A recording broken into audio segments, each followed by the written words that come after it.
students.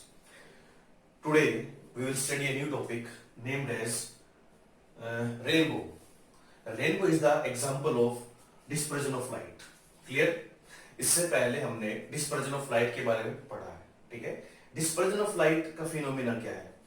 जब एक white light किसी प्रिज्म में एंटर करती है तो वो अपने 7 कॉन्स्टिट्यूट कलर में स्प्लिट हो जाती है.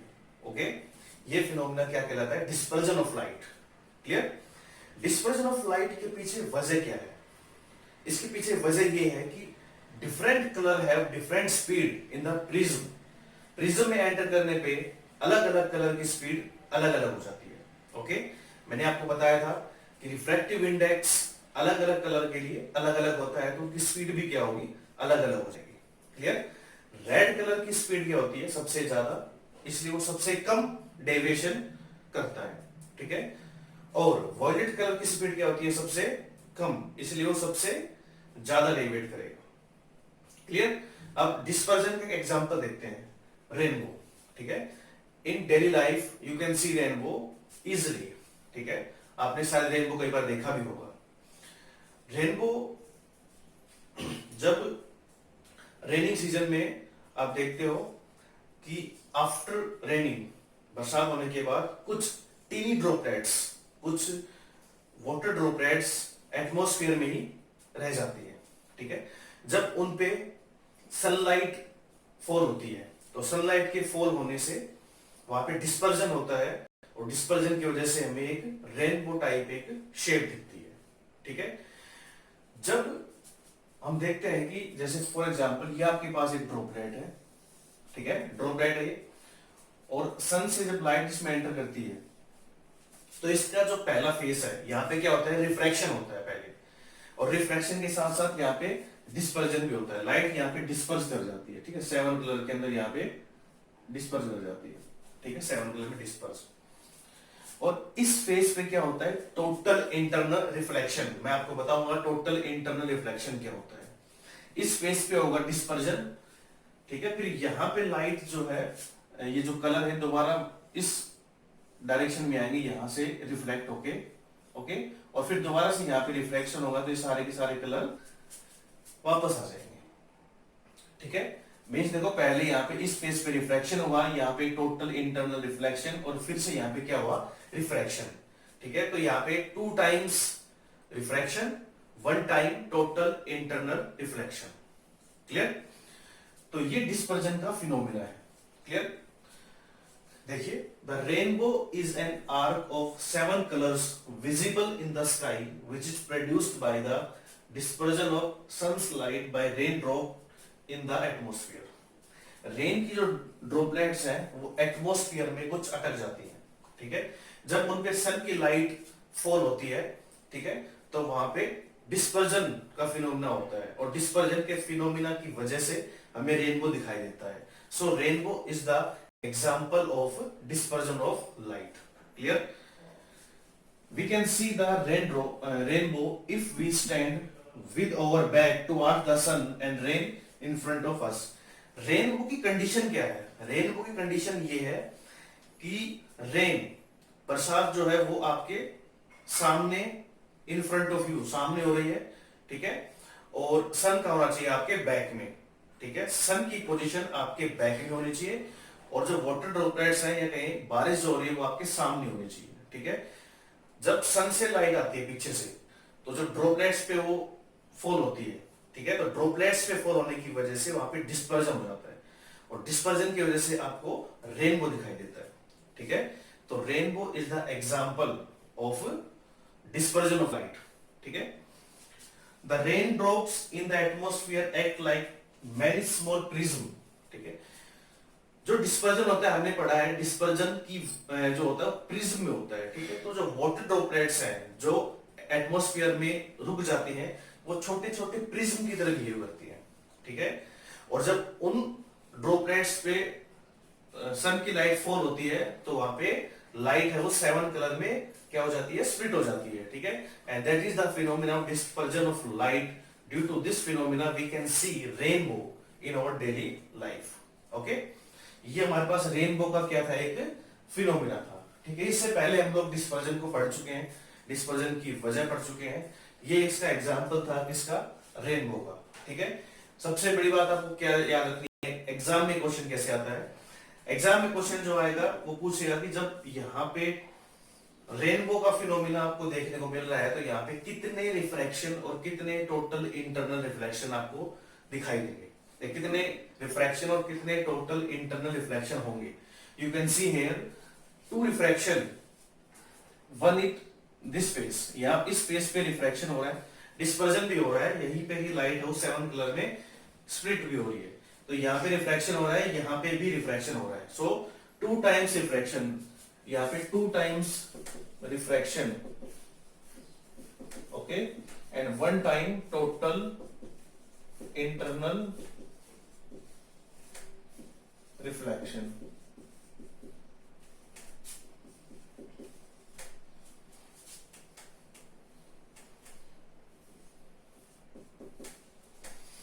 टू टाइम रिफ्रैक्शन होगा और 1 टाइम क्या होगा, टोटल इंटरनल रिफ्लेक्शन। क्लियर, ये एग्जाम में कई बार आता है।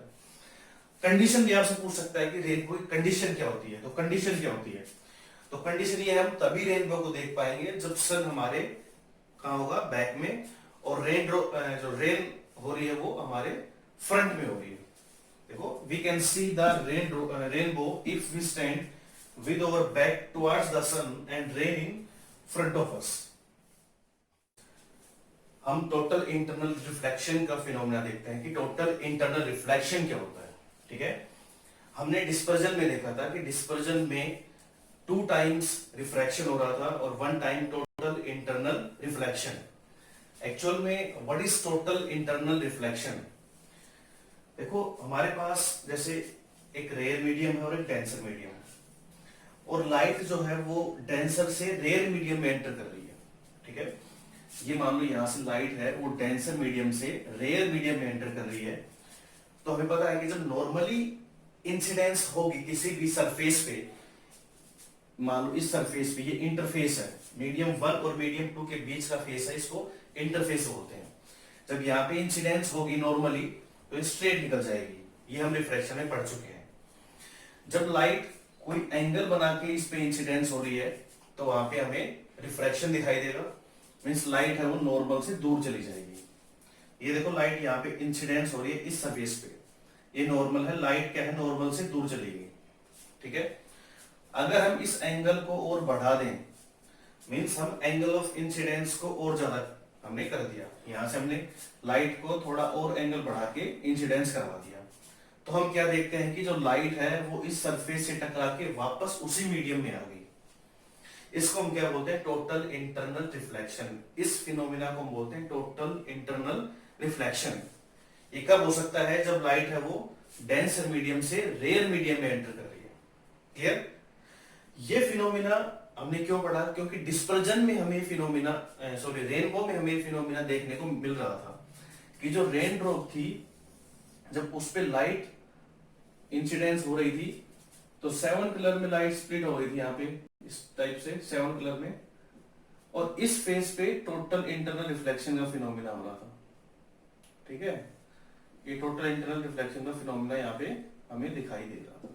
ठीक है, तो देखो ये इस फेस पे जब लाइट इंसिडेंस होती है तो वो वापस उसी मीडियम में आ जाती है। ठीक है, वो टोटली रिफ्लेक्ट हो जाती है उस सरफेस से टकरा के, इसको हम बोलते हैं टोटल इंटरनल रिफ्लेक्शन। आप देख भी सकते हैं यहाँ पे, जब लाइट एक मीडियम से दूसरे मीडियम में जा रही है, देखो कहां से जा रही है, डेंसर मीडियम से। ये कंडीशन है कि लाइट डेंसर मीडियम से रेयर मीडियम में जानी चाहिए।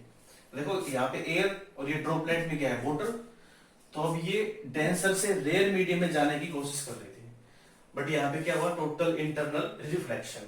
तो यहाँ हम देख सकते हैं कि टोटल इंटरनल रिफ्लेक्शन क्या होता है। ये जो एंगल है, ये एंगल जहां पे लाइट इसके बिल्कुल पैरेलल हो गई सरफेस के, इसको बोलते हैं क्रिटिकल एंगल। ठीक है, क्रिटिकल एंगल। तो जब लाइट क्रिटिकल एंगल से ज्यादा के एंगल पे इंसिडेंस होती है तो उसी मीडियम में वापस वो रिफ्लेक्ट हो जाती है। इस फिनोमिनन को हम क्या बोलते हैं, टोटल इंटरनल रिफ्लेक्शन। और ये फिनोमिनन हमने कहा देखा था, डिस्पर्जन ऑफ लाइट के एक एग्जांपल में, रेनबो में। क्लियर, तो इसकी कंडीशन क्या है, कंडीशन, पहली कंडीशन ये है, लाइट should be travel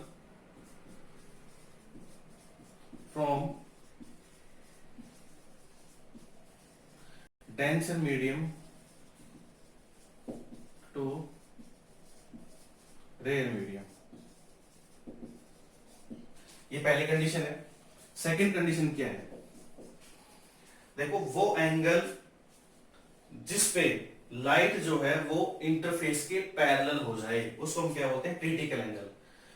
और लाइट जो है वो क्रिटिकल एंगल से ज्यादा के एंगल से जानी चाहिए, तभी टोटल इंटरनल रिफ्लेक्शन का फिनोमिना हमें दिखाई देगा।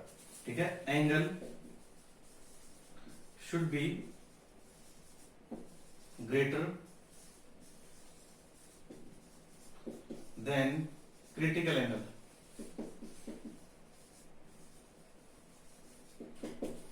ये दो कंडीशन है टोटल इंटरनल रिफ्लेक्शन के होने की। पहली क्या है? Light should be travel from denser medium to rare medium, means light जो है वो डेंसर से रेयर मीडियम में जानी चाहिए।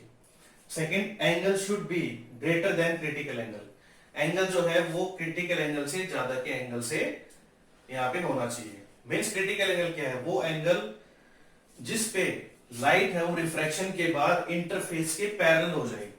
देखो, यहां से लाइट जा रही है और रिफ्रैक्शन के बाद ये इसके पैरेलल होगी, तो ये जो एंगल बना ये वाला एंगल, ये क्या है? Critical angle. ठीक है, क्रिटिकल एंगल।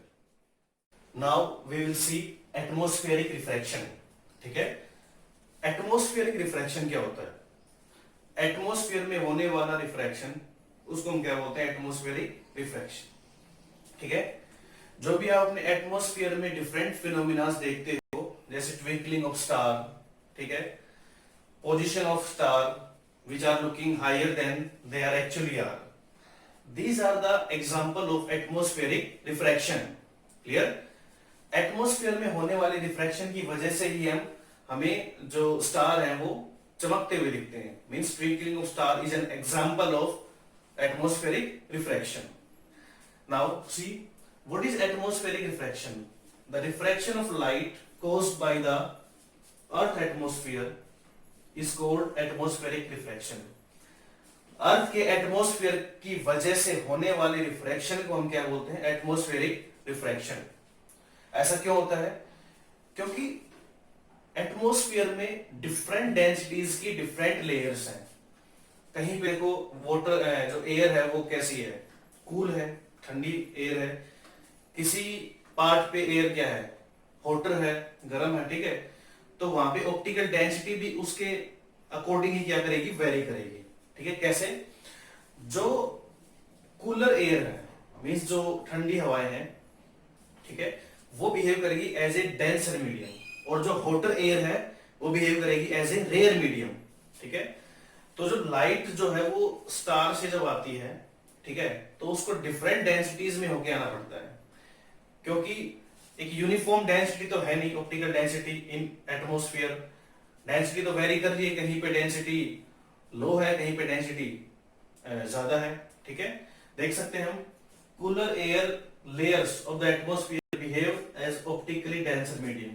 जो ठंडी हवाएं हैं एटमॉस्फेयर के अंदर, वो एक डेंसर मीडियम की तरह बिहेव करती है। ओके, और जो हॉटर एयर है उसकी जो लेयर बनी हुई है वो कैसे बिहेव करती है? As a rare medium. Clear? तो जब लाइट जब एंटर करती है एक बार डेंसर में, डेंसर से रेयर में तो नॉर्मल से दूर, फिर वो डेंसर से रेयर में रेयर से डेंसर में तो नॉर्मल की तरफ, तो ऐसे जो है लाइट है वो जिगजैग मोशन में आती है। ठीक है, तो उसकी वजह से हमें डिफरेंट फिनोमिना दिखाई देते हैं। जैसे आप देख सकते हो, having air layers of varying optical densities. ठीक है, एटमॉस्फेयर में क्या होते हैं? बहुत सारे ऑप्टिकल डेंसिटीज की लेयर्स होती हैं। ठीक है, जिनकी वजह से हमें एटमॉस्फेरिक रिफ्रैक्शन का फिनोमेना दिखाई देता है। ठीक है, कुछ हम अपनी डेली लाइफ में भी देख सकते हैं। ठीक है, ट्विंकलिंग ऑफ स्टार तो आप देख ही सकते हो। ठीक है, आपको तारे चमकते हुए दिखाई देते हैं। इसकी वजह क्या है? इसकी वजह है एटमॉस्फेरिक रिफ्रैक्शन, एटमॉस्फेयर में होने वाला रिफ्रैक्शन। ठीक है, second, the star see higher than they actually are. जितने स्टार हमसे दूर हैं वो हमें उससे भी दूर दिखते हैं। ठीक है, उनकी उनकी पोजीशन हमें वो उनकी एक्चुअल पोजीशन से भी हायर दिखती है। उसकी वजह क्या है? उसकी वजह भी हमारे पास एटमॉस्फेरिक रिफ्रैक्शन। ओके, थर्ड देखिए, advance sunrise and delayed sunset.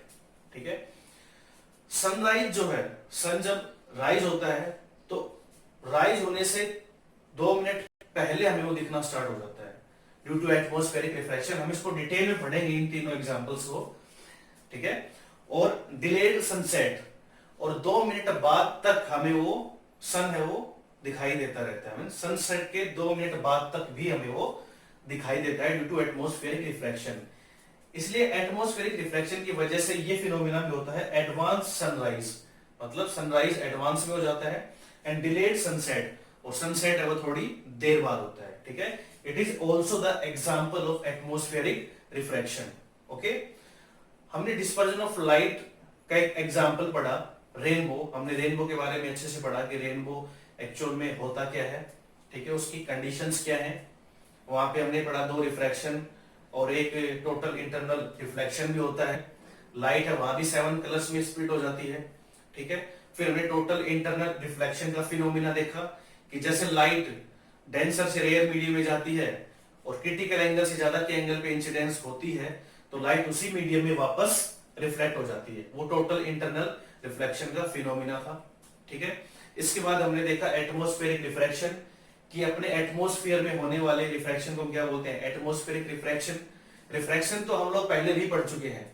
ठीक है, जैसे हमने सेकंड चैप्टर स्टार्ट किया था रिफ्रैक्शन, हमने देखा था कि जब लाइट एक मीडियम से दूसरी मीडियम में एंटर करती है तो वो या तो नॉर्मल की तरफ जाएगी या नॉर्मल से दूर।